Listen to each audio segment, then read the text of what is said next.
Good morning, all. On behalf of IoT Academy, I welcome you all for the third session of National Level Faculty Development Program on ICT-enabled teaching and learning. Let me introduce the resource person of today's session, Dr. Pradeep Kumar Kenny. He is currently working as an associate professor and head, Department of Computer Science, St. Joseph University, Nagaland. His educational qualifications include MSc, MTech, and PhD from Manoormaniam Sundarlal University. He has organized and acted as a resource person for various workshops, webinars, and seminars. He has published 3 books and many articles in national and international journals and conferences. He has also attended various activities and e-learning courses. With this, I hand over the session to Dr. Pradeep Kumar. Sir, please. Thank you so much, ma'am. You're welcome, sir. Is my screen visible, ma'am?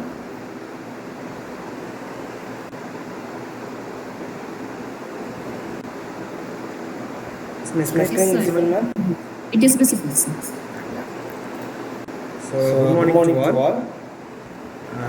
Respected degrees from IoT Academy and learned professors. First of all, I thank IoT Academy for giving me this opportunity to present on this wonderful topic of era of presentation, how to impress and engage the audience. Myself, Dr. Pradeep Kumar Kenny, Associate Professor and Head, Department of Computer Science from St. Joseph University, Nagaland. So, basically, presentation is one of the tools that we use nowadays as a teacher, faculty, everywhere. We use presentations to engage the audience. Previously, it was voice projectors. Now we are using presentations, especially during the pandemic, that is the COVID era. We saw that there was a boom in online education and people had to adapt. Apart from their normal chalk and board, they had to come and use the computers, they had to use PowerPoints. Now, how to efficiently use that, that is what this entire topic is. So, era of presentation, how to impress and engage your audience in this online mode. So, physical teaching is somewhat different, where you can physically see their face, you can take cues from their different faces and all. But during an online engagement or online class, it's just like talking to a brickboard, because you don't know what is there or how you can proceed and all those things. So basically, the flow of today's presentation will be as such. So first of all, we'll start with the basic on how to start put up a good presentation, the basics. Then I'll tell you something about some of the things that you can take from outside to make your presentation an exciting venture, and then simple techniques on how you can engage your audience. So with this small flow, I'll just go into the session. So the first thing which I normally tell is to determine presentation mode. Obviously, presentation means you will be using only a PPT, that's a PowerPoint. It can be from the web or it can be Microsoft PowerPoint or any other thing. So basically, you will be using a presentation, and normally if you think about presentation, immediately what comes to mind is presentation, because once you start presenting, you press the F5 button or the slideshow, and pretty much you start your presentation, go slide by slide. So now what happens is this locks your screen, so you can't just flip over from one screen to another. It doesn't allow you to do anything. So if you can look closely down here, you have the presentation modes, then you have something here called as the here you have the presentation mode here, right? Then you have here something called as a read mode and annotation. So you have basically 3 different options you have here down. So basically what you do is you go for the presentation which locks your screen. So when you're going for online, it's always better that you go for this read mode.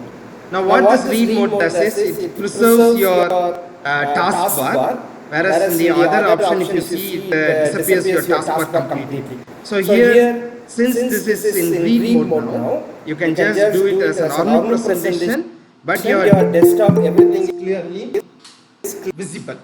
There is your desktop hasn't gone, so you can see the time. It also helps you to navigate between different applications. It's not that you need to only present the screen or the PowerPoint presentation, but you can present literally, like for example, some websites or some other application. You can easily make use of those things. So that is what the first thing that you need to know is what kind of mode you are presenting. So the read mode is better so that you can engage a wide variety or wide array of different applications to showcase whatever content that you want to showcase. The next thing normally when you go for a presentation as a teacher is your body posture.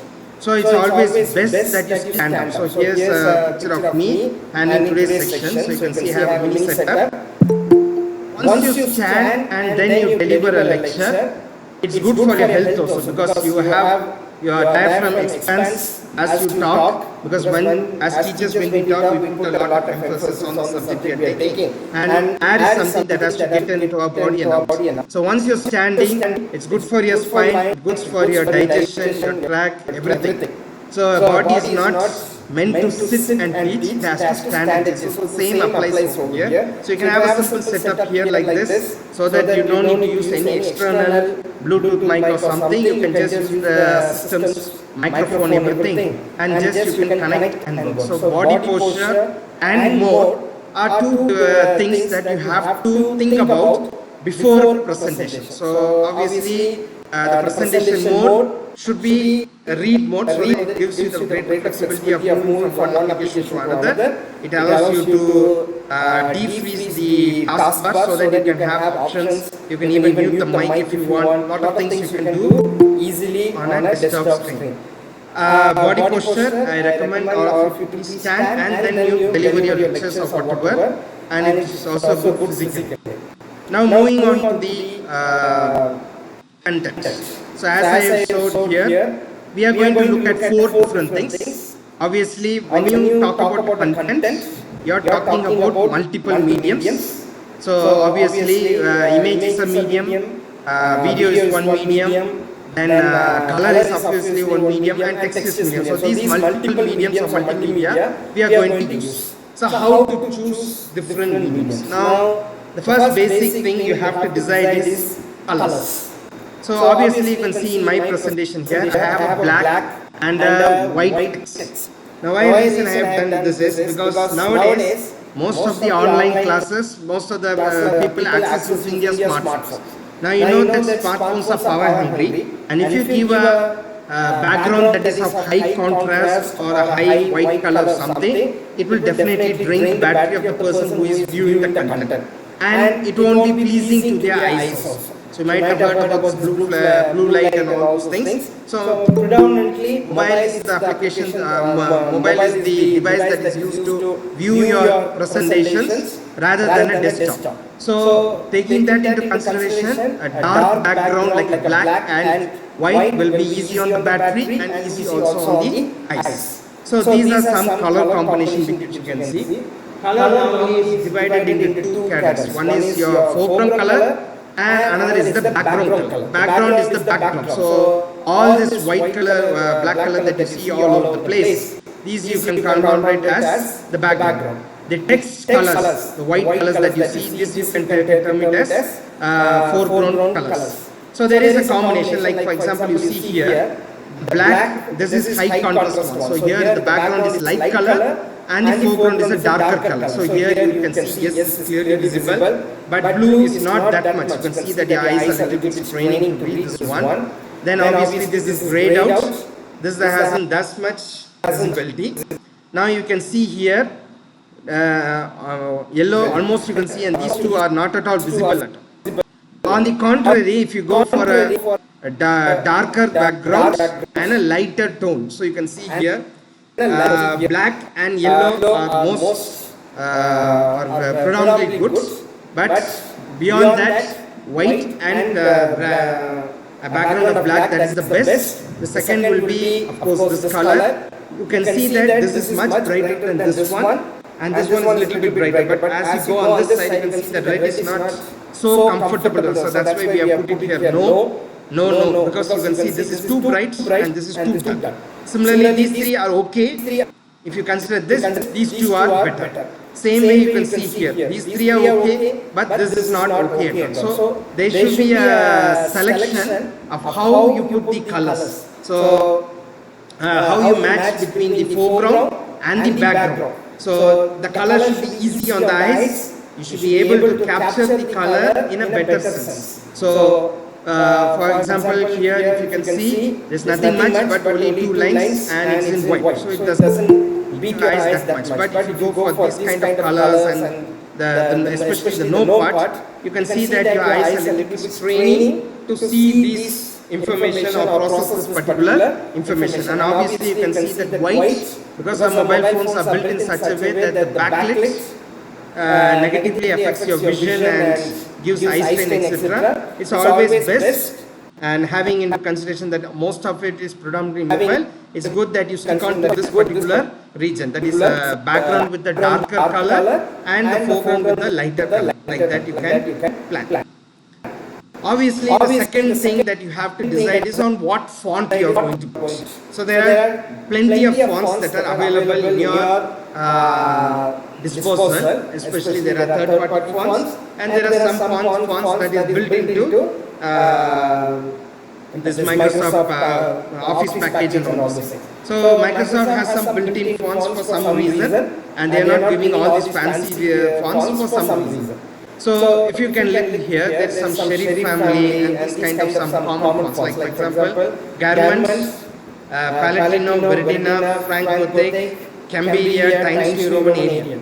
These are all fonts that will not be so classy or so out of this world that you don't get bogged down by what the content is. For example, you see on this side, you can, if you look at this one, you can see the yes is here, but here if you can see, you are struggling to make out what in S is. And if you go down the line, you can't easily tell what this particular letter is. Now imagine typing an entire sentence using this one, it will never be visible at all.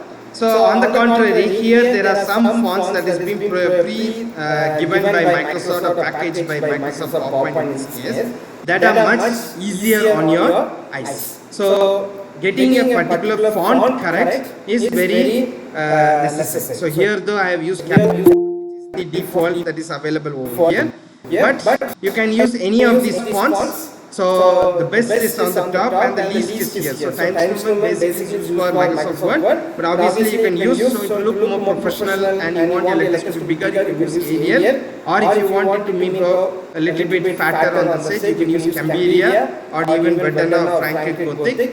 These two and this one is all the thinner fonts. And obviously these are some fonts that you have to avoid. Maybe you can give in the starting slide, like I have given over here, but basically it's good to, so you can see here, I have given over here, but everywhere else I have given the same font. So it's better that you stick on with whatever font is pleasing to the eyes, which everyone can connect with and easily you can see it.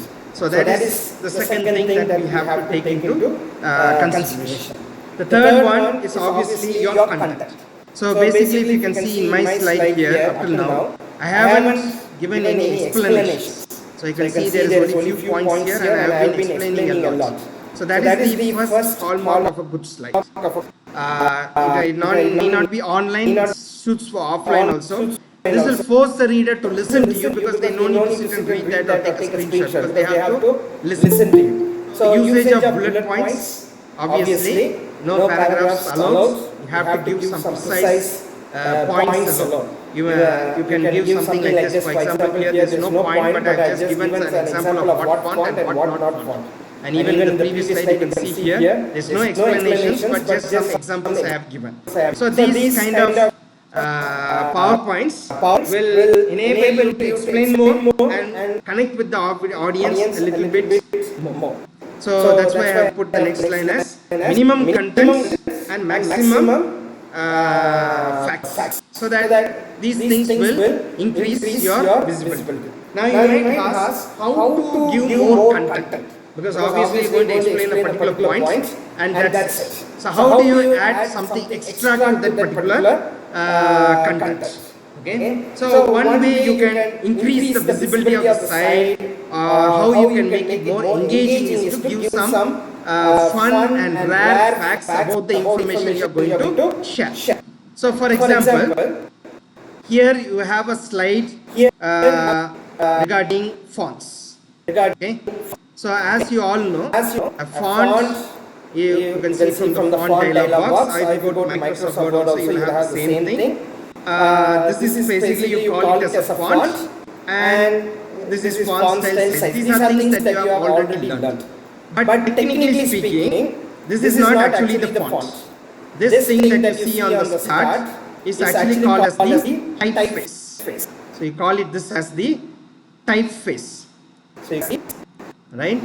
So the font is actually these two things together are actually called as font. This is actually called as the typeface. This is actually not called font. We normally associate this garments, all those things as font, but technically speaking they are not fonts. They are actually what to say is they are actually typeface. The reason why you call typeface is that if you take for example the old typewriter, you can, if you know how the typewriter works, you have a key, for example you are pressing E, it will take a corresponding lever and it will hit this carbon paper, the imprint of that particular letter. So for example, in the lever on the top you will have a letter imposed on that. This will strike the ribbon over here and that corresponding get printed over in this paper. So this letter that you see over here is called, this embossed letter is called as the typeface. What design this is in is the one that will be reflected in the printer. Hence this is called typeface. It is not called font. This is called typeface. So technically you have to call these things as font. But since the size, everything is involved, you normally call it as a font in general. But font specifically, if you take for example fonts, this is what a font means. So you can see here a fun fact. The word font actually only refers to the things like bold or italics, and the actual style of the letter is called as the typeface. So all these things that you see, bell bottom video, or even in the previous slide here, sample, these are all called typeface and not the font. The font actually refers to the bold, the italics, whether you bold the text, italic, underline, strike, emboss, these things are called as the font. Okay, so this is one fun fact which you can include to this particular slide. So you don't have content, but you have delivered many more. Even I think most of you might not have known this one. Because font, we normally tell font, but it's actually not font, these are all typefaces. Because G, the letter G is font, because of this particular thing that is embossed. This is actually called typeface. It comes from the old typewriter, because typewriter keyboards evolved into this. You can even tell a lot of other fun facts, like for example the person who designed this layout is called Spot. His name is actually Spot, and that is given in the first few letters you can see over here. This is actually his name. The reason why the keys are in this way, because you can see people typing heavily on this side and not on this side. That is for these keys to not get jammed. Anyone who has typed in the older people who have typed in the typewriter know that if you go fast, it will jam all the keys and they'll get stuck. So to ease that, they have given this layout, but unfortunately, keyboard games came in the 70s, and that time typewriters were in the peak. Typeface had to update into this one. Hence, the layout has stuck, but you have ASDF and other formats that will be much faster. So these are some methods by which you can give some extra content on a simple, for example, you take content what I'm going to talk, so you have given some more information, like for example 10 minutes on this particular thing. The other area which you can concentrate apart from your text and content is images. Now obviously you know an image is worth 1,000 words. Right? So there are two types of images. One is the foreground and another is the background. So where do you go and obtain these images? So basically, normally where everyone goes and gets their images is that they directly go to google.com. I don't know how many of you know that there is a certain technique of how you can search from Google. For example, you type blue and you type images, you can see that there are a lot of things coming. but here there is a column called tools. Here though you can select what type of size you want. You can even select, you can see that as soon as I put it's telling a different, lot of things it's telling, whether you want a motion picture of them. You can give type, you can give, for example, any what type of color, usage, right, whether you want some royal, for example, mostly search you get this commercial license with the watermark on top, you want that kind of pictures. All these things you can easily sort out by you are looking into these tools that are given over here. So there are some information that is given. Even if you have an image previously, you want something similar, you can just search by the image also. Apart from this, there are some websites that provide you very good images. So the first such website that I like to convey to you is this one, that's pexels.com. So Pexels, this is the website for Pexels. As you can see here, for example, you want a dark background. Just you can search. They have millions of free, high quality images. You can, for example, you can see here. Yeah. So here I search. You can give black backgrounds. So a lot of different options are given. Here you have something called filters. So suppose you are searching something for mobile, obviously you can search. Or you just want something desktop, search it as horizontal. You can even give sizes. And you can just give pretty much anything you want, you can just give it.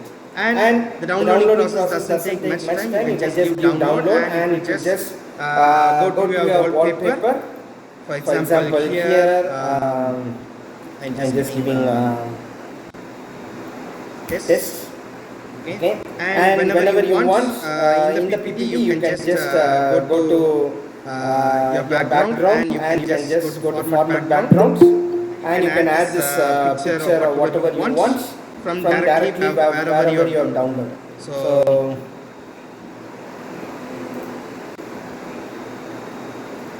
this is the image. So I just insert.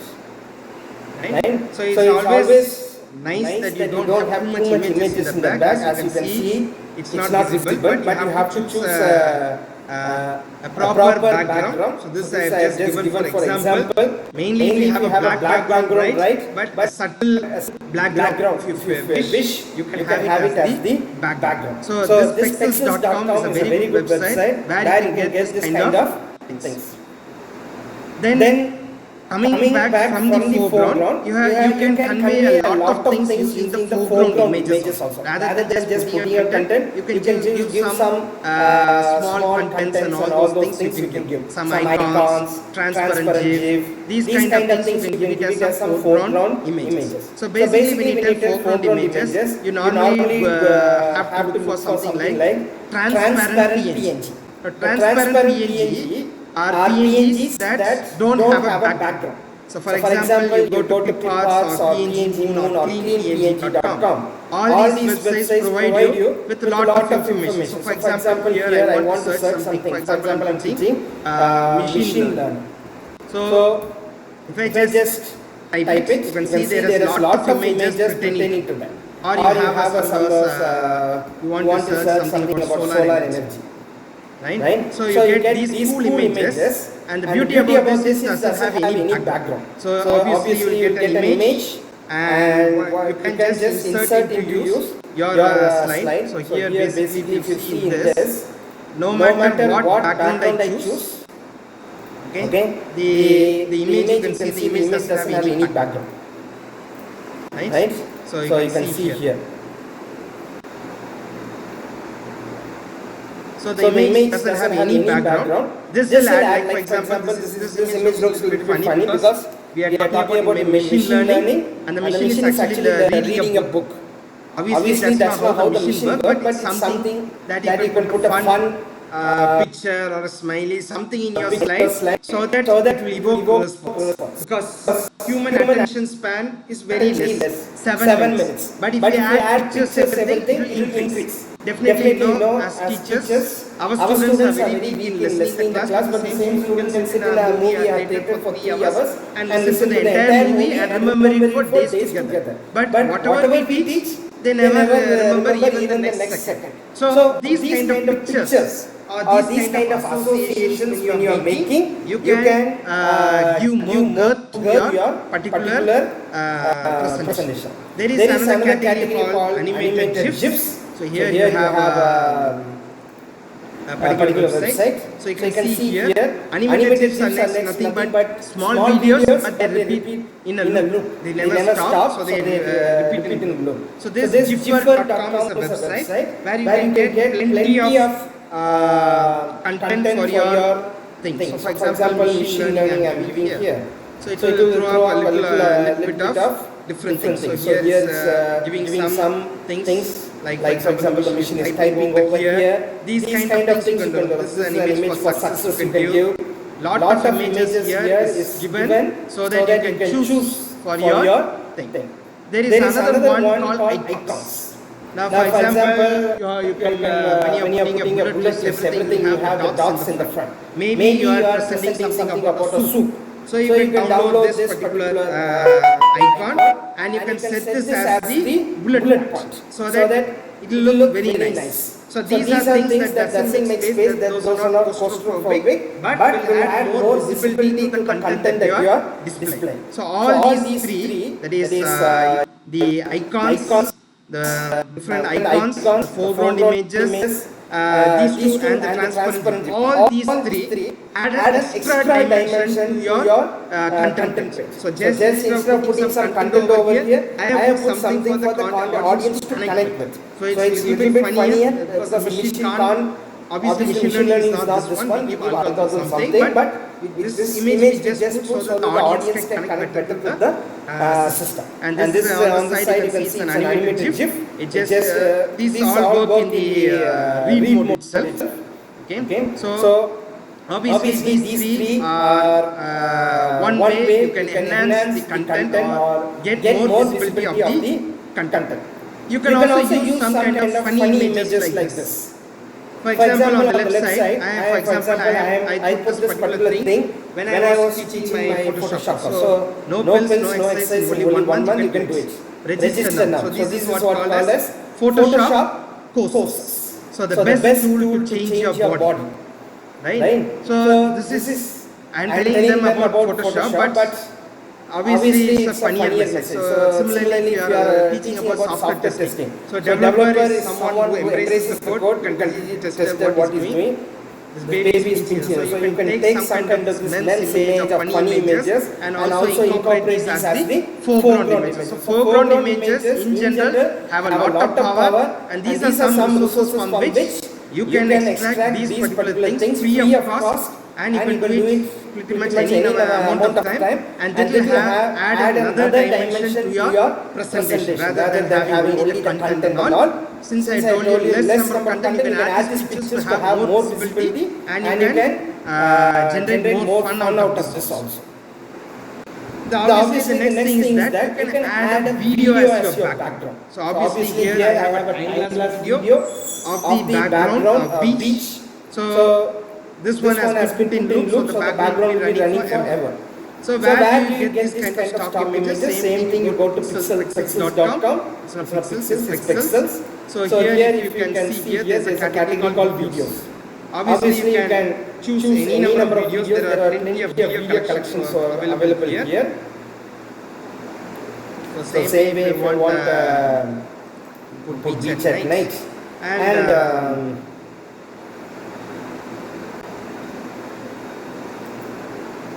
you put a beach at night, you get plenty of videos. You can see here, there's video section over here.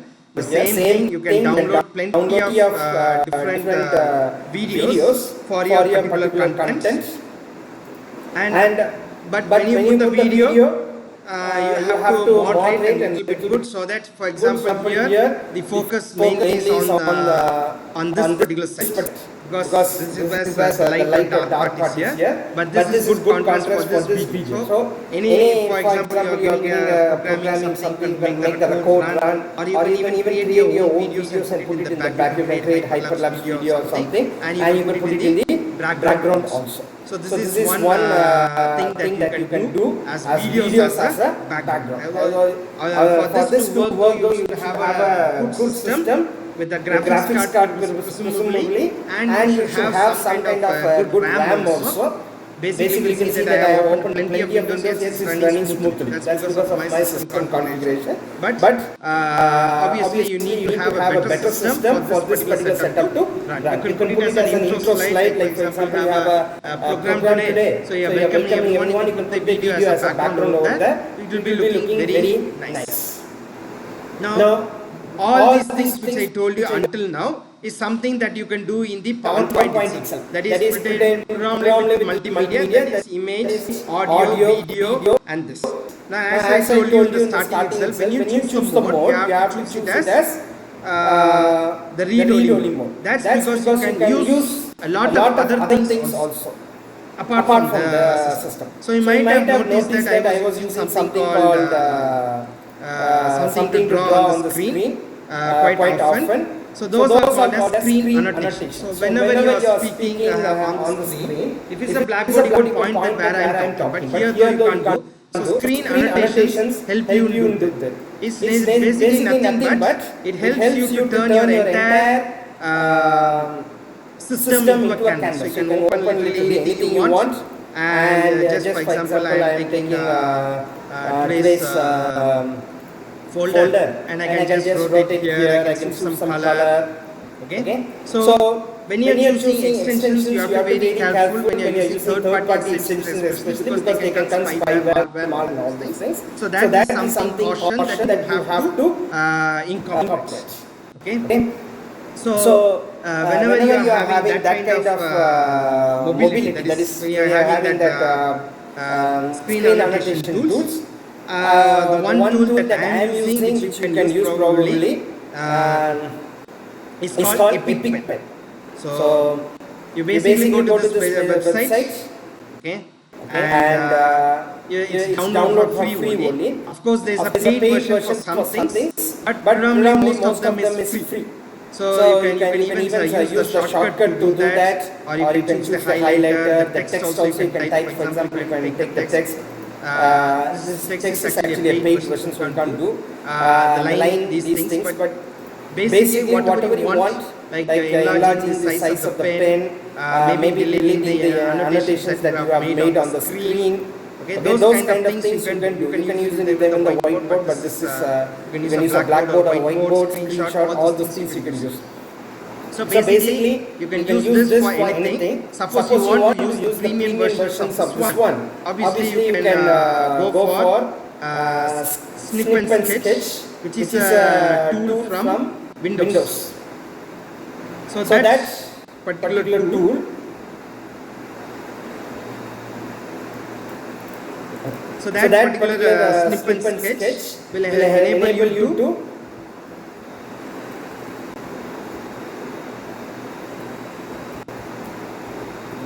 you have a snipping tool. So in coordination with this one, you can do plenty of things. Okay? So you press the Windows key, Shift S to start the snip. For example, Windows Shift yes, and you can see the screen has changed. Now what you can do is I can take this one, okay, and once I take a snip, it will go to the clipboards.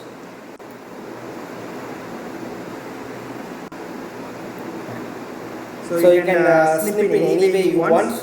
You can go this way or the full screen or the half screen, and pretty much you can go to your snipping tool now.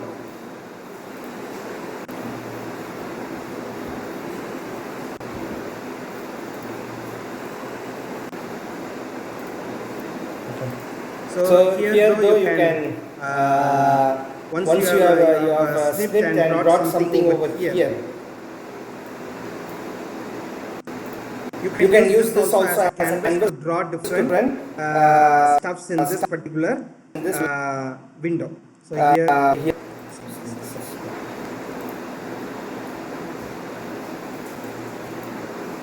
So this is one particular tool which you can use with this easy Epic pen, and this you can use to annotate your screen and do a lot of cool stuff.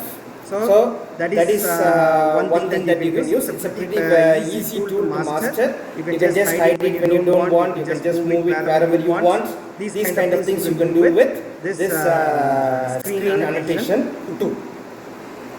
The next thing what you can do obviously is to use your web camera. Now, many of you might not know this, but usage of your web camera is one particular thing. Now as you can see in the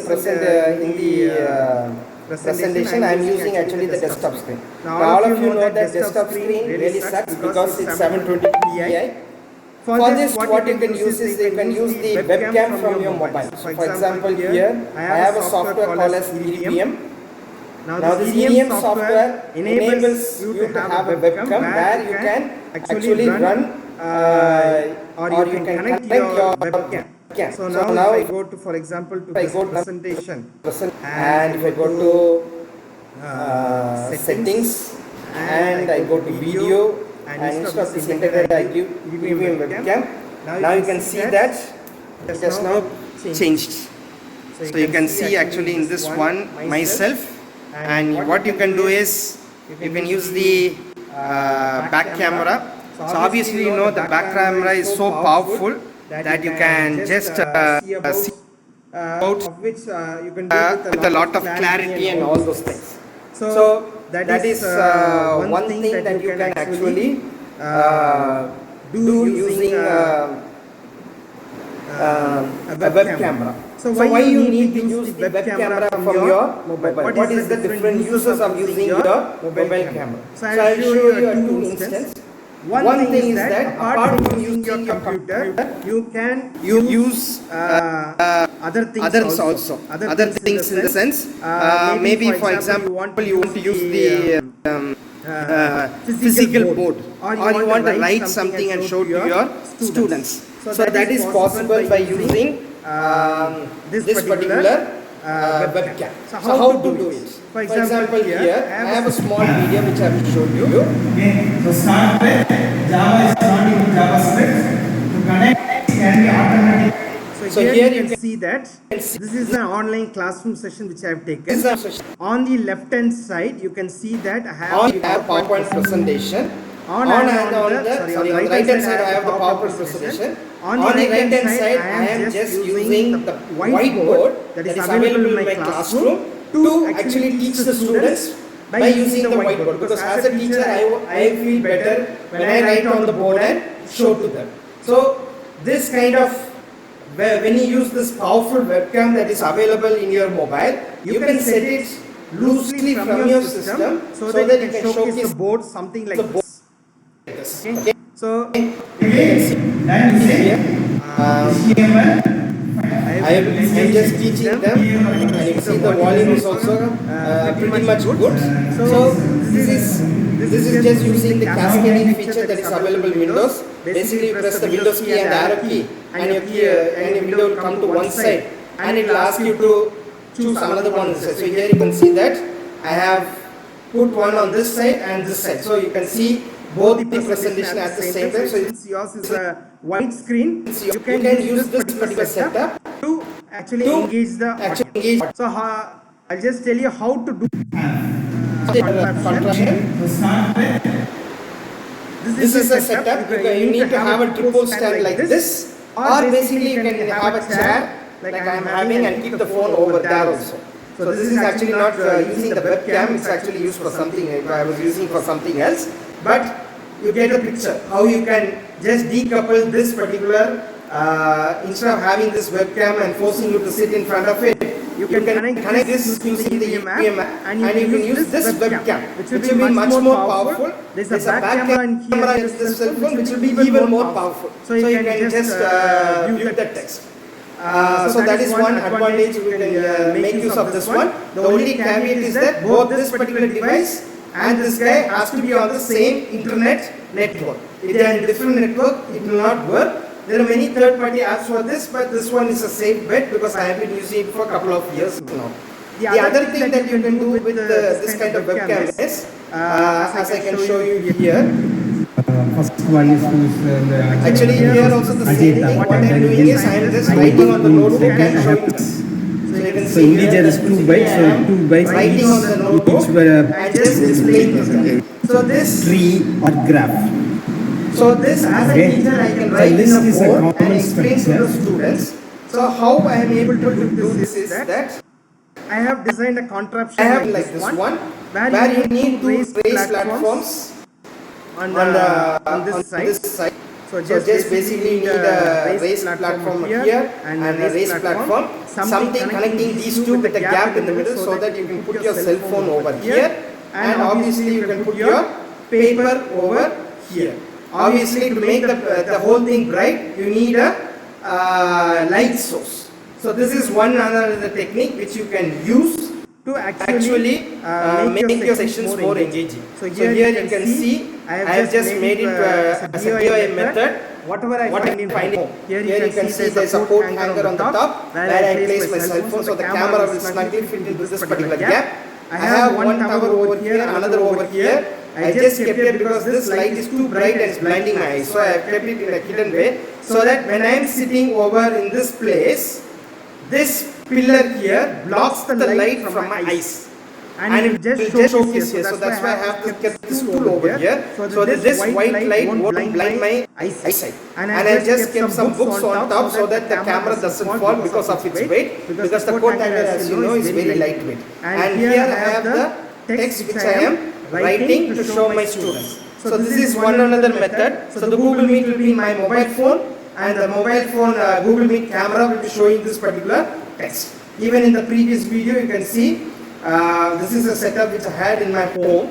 Obviously in my college I didn't have the same setup, so I just used two cardboard boxes. You can see here there is two cardboard boxes. One box, and this you can see even the Amazon labels over there. I just placed a scale on top of it.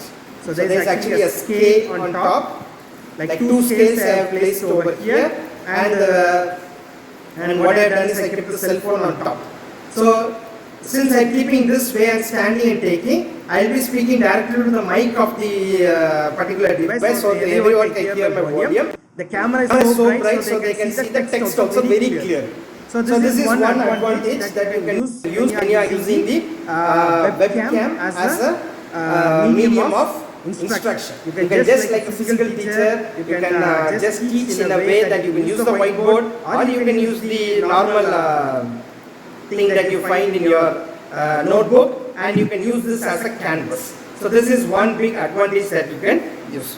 The other things, this is basically of using the webcam as the extension. Now, there is a larger question: how do you incorporate block diagrams into PowerPoint? Everyone knows that PowerPoint is not a place to put your tables and put your block diagrams. So obviously, you know, for example, I have a block diagram like something like this. This is our university research scrutiny process. Obviously, it's not visible at all. So for instances like this, what you can do is you can use third-party online apps. So for example, if you want to draw a block diagram, there is something called diagrams.net. It's a pretty nifty tool. If you go over here, you can download the desktop version, or you can use in the website itself. Basically, what you have to do is you have to go for start, and then pretty much you can do whatever. You can create a one, or just you can create a blank diagram. It's all up to you. Just I think I have already opened one. Okay. So basically, what you do over here is you can pretty much choose your diagrams. For example, I want to draw two boxes. So you have here. So one box, and I need another one. I need a circle. So I just put it here. You can see that the grid helps me to align better. I can align the top. You can see the line is automatically coming. If I align the bottom, it's automatically coming. The center. You can even go to this side, and it's telling which way is center, left, right. Everything is clearly telling me. If I want to connect these two using an arrow or something, basically you just you pull this one here and you pull this one here, it will automatically fit into that one. and the moment you move this, it will also move. So you can create some nifty diagrams like this one, and you can use this itself. That's why I'm telling the mode to keep it as a read mode, because you can come out and use these kind of things to showcase to the audience that you can see that this is much more visible than what was there previously. So this is one method. The same, this is one method where you can use this kind of third-party applications. Here I am doing it online itself. Obviously, if you want, you can download an offline version of this particular same thing also. The same goes for how to use very large tables. So for example, if you have a very big Excel data, right? Excel is a very big software. So suppose you have a very big Excel file. So what you can do is, you can just go from this particular application, go there, showcase all your Excel. You can just show your formulas, everything over there, and then come back. PowerPoint in general is not a place to place tables and block diagrams. Although you have some options on the top to insert some basic diagrams, obviously this is not a place to draw your block diagram. Now, you can use third-party apps, and since the screen is generally for the presentation using a overhead projector, that's what PowerPoint was made. It will not be visible on the online mode. Of course, the same diagram, if you go to the projector and put it over there on the screen, everyone will obviously see. But in the online mode, definitely this no one can see it. And it will be also If they are on the mobile, they can zoom and see maybe. But it's always good that you use another application so that these kind of zoom features also kick in, and you can use those things pretty much easily. Now the next thing, we have seen how to use the webcam to enhance your presentation. Now I'll teach you how to use the mouse. So obviously you can see over here, whenever I click the mouse, so for example I want you to drag your attention to the bottom corner. You can see that as soon as I move my mouse, if I want you to follow this particular thing, I'm just clicking this one, right?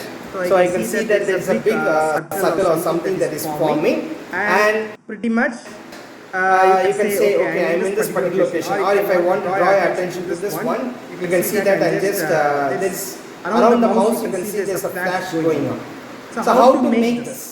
Now there are many third-party applications that are available that will help you to highlight the mouse pointer, because mouse pointer normally gets hidden after some time.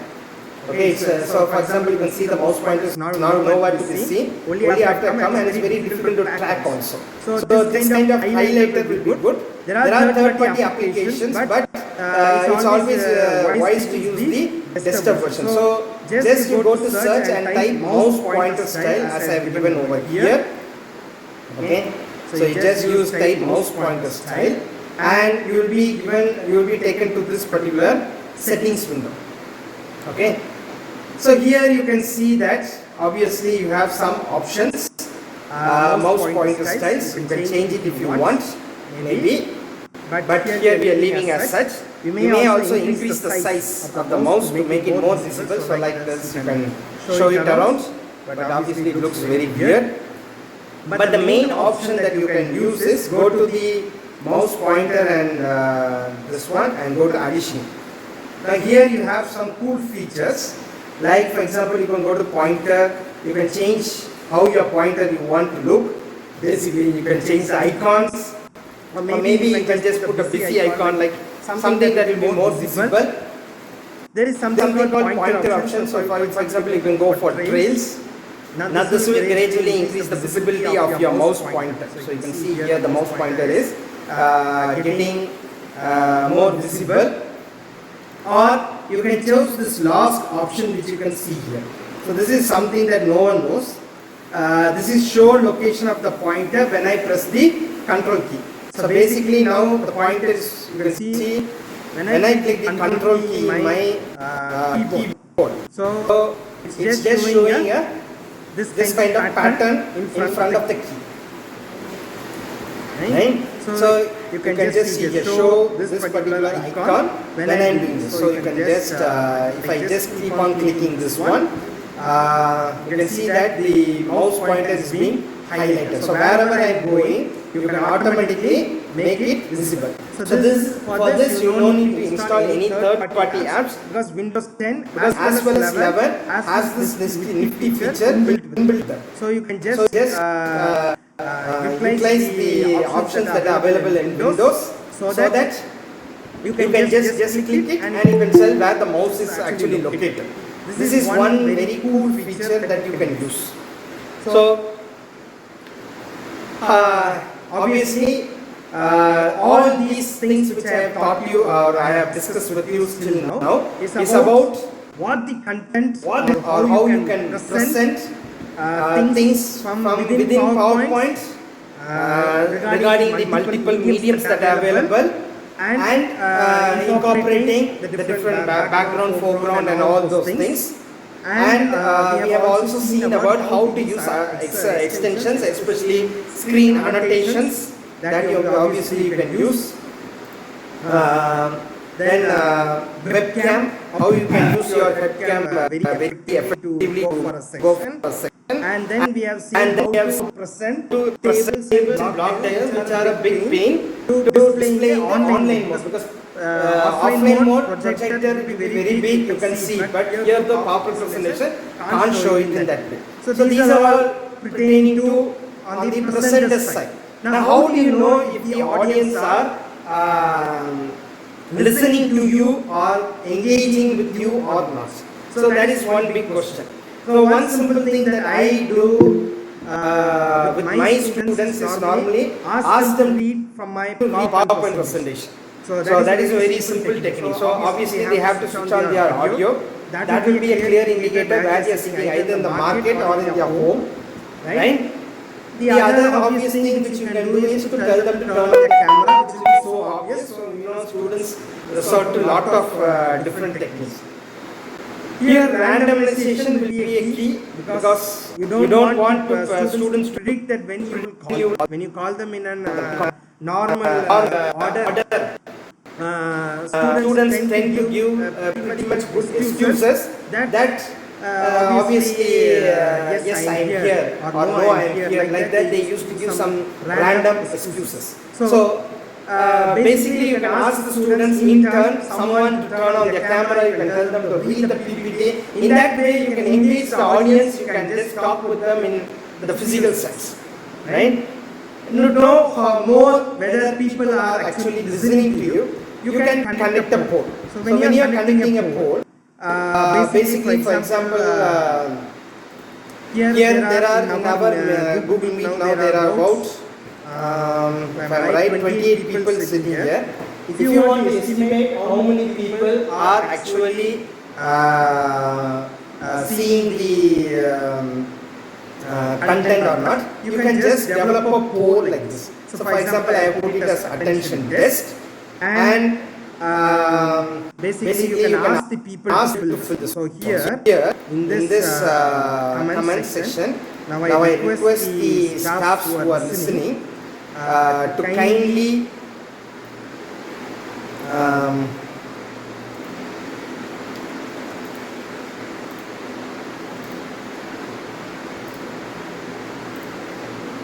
so all the participants who are listening, I request you now to kindly fill up this form. So in this way I will know how many people are really listening to this particular session. I request you. So now the time is 11:23. I'll give you just 2 minutes because I have to wind up at 11:30. So I'll just give 2 minutes for you to please enter. So obviously I got one response, 2 out of 28 who have responded. So we'll give another 11. It's already 24 now. So we'll give 1 more minute and find out how many people have done.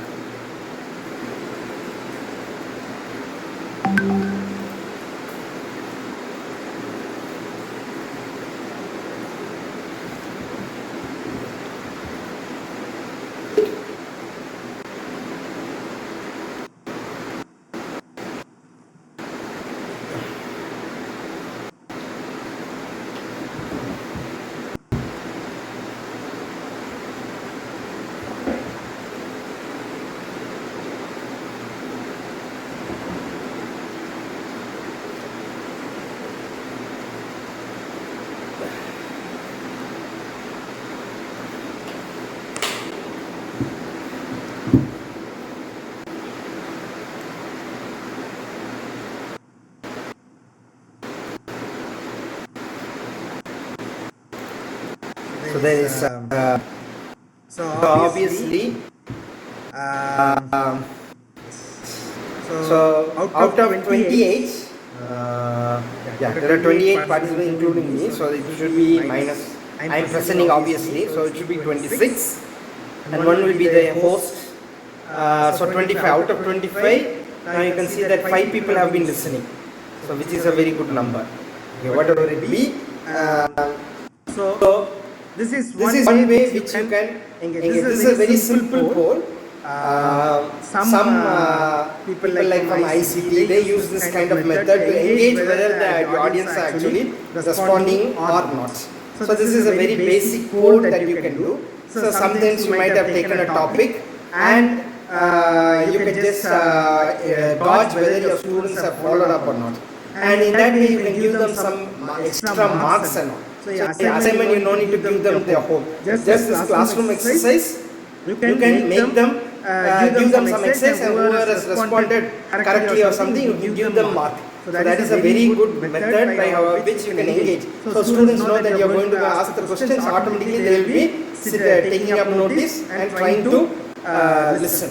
So that is yet another method of how you can engage your audience. So summarily, these are the things that we have seen how you can engage your audience in this online method very efficiently. So one such method is by the basics of using the different multimedias, that is the multiple mediums, color, content, fonts, image and background. These are some of the advanced methods that you can use: annotations, webcams, your mouse, block diagrams, tables, everything, and some useful tips on how you can engage your audience and how they can make them do certain things. Okay. So with this I conclude my presentation, and anybody has any doubts can kindly ask me. Session is open for discussion now. You can post your questions in chat box, where you can unmute and directly interact with the resource person. Thank you. You can post your questions in the chat box, or you can unmute and interact with the resource person. Thank you. Thank you, sir.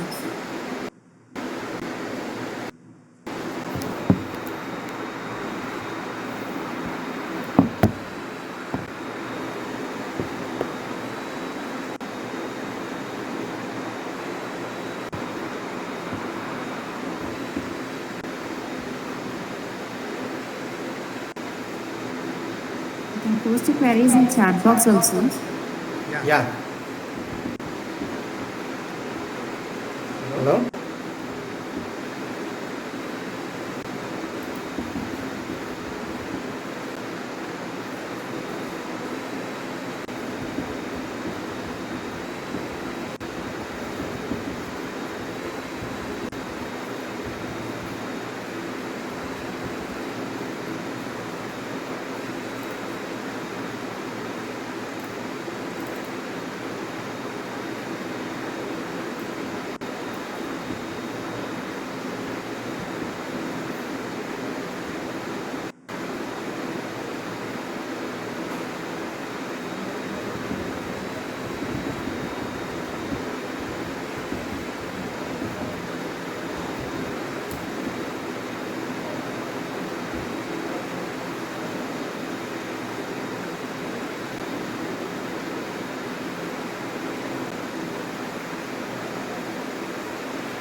Any questions? Yeah.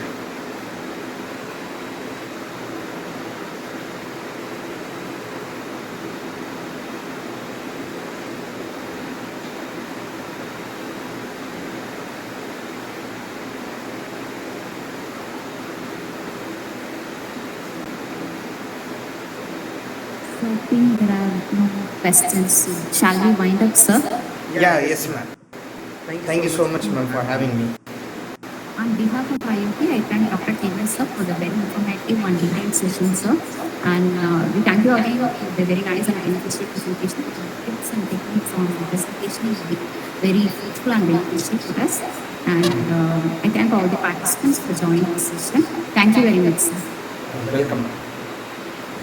I will leave, ma'am. Yes, yes.